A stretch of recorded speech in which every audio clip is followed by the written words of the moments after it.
کہانیاں صرف لفظوں کی نہیں ہوتی، کچھ کہانیاں دل کو چھو جاتی ہیں اور کچھ ہمیں یہ سکھا جاتی ہیں کہ چھوٹی سی ہمت سے بڑی تبدیلی لائی جا سکتی ہے۔ آج کی کہانی ایک نازک سی بلبل کی ہے جو بہت کمزور دکھائی دیتی تھی، لیکن اس کا دل بہت بڑا تھا۔ ایک گھنے سرسبز و شاداب جنگل میں ایک بلبل رہتی تھی۔ سب اسے نازک بلبل کہہ کر پکارتے تھے، کیونکہ وہ چھوٹی تھی، نرم سی، اور اس کی آواز جیسے بہار کا جھونکا۔ وہ ہر صبح درخت کی شاخ پر بیٹھ کر ایک ایسا نغمہ چھیڑتی کہ پورا جنگل جاگ جاتا۔ پھول کھل اٹھتے، پتوں میں ہلکی سی سرسراہٹ آ جاتی اور سارے پرندے خوشی سے چہکنے لگتے۔ لیکن ایک دن جنگل میں سناٹا چھا گیا۔ سورج نہ نکلا، پرندے نہ بولے اور سب جانور خوفزدہ ہو گئے۔ پتہ چلا کہ ایک ظالم باز جنگل میں آ گیا ہے، تو پرندوں کو پکڑ کر لے جاتا ہے۔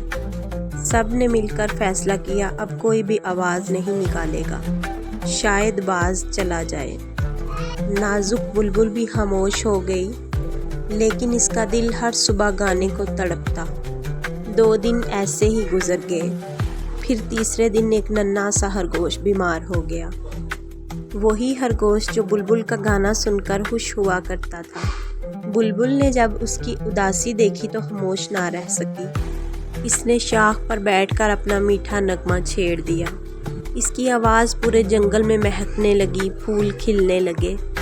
خرگوش کے چہرے پر مسکراہٹ آ گئی، لیکن باز نے آواز سن لی۔ وہ سیدھا بلبل کی طرف آ گیا۔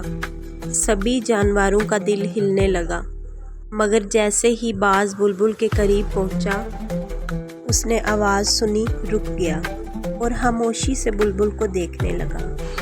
پھر اس کی آنکھوں میں آنسو آ گئے۔ اس نے کہا، میں نے ہمیشہ خوف پھیلایا، لیکن تمہاری آواز نے میرے اندر کچھ بدل دیا ہے۔ باز نے وعدہ کیا اب وہ کسی کو نقصان نہیں پہنچائے گا۔ وہ جنگل چھوڑ کر چلا گیا اور نازک بلبل جنگل کی ہیرو بن گئی۔ آج بھی جب سورج نکلتا ہے، جنگل میں اس کی آواز گونجتی ہے، میٹھی، نرم اور امید سے بھرپور، جو ہمیں یاد دلاتی ہے ہمت، محبت اور سچائی کبھی ہارتی نہیں۔ تو دوستو، مزید اچھی ویڈیوز کے لیے ہمارے چینل کو سبسکرائب کریں۔ ملتے ہیں ایک نئی ویڈیو کے ساتھ۔ اللہ حافظ۔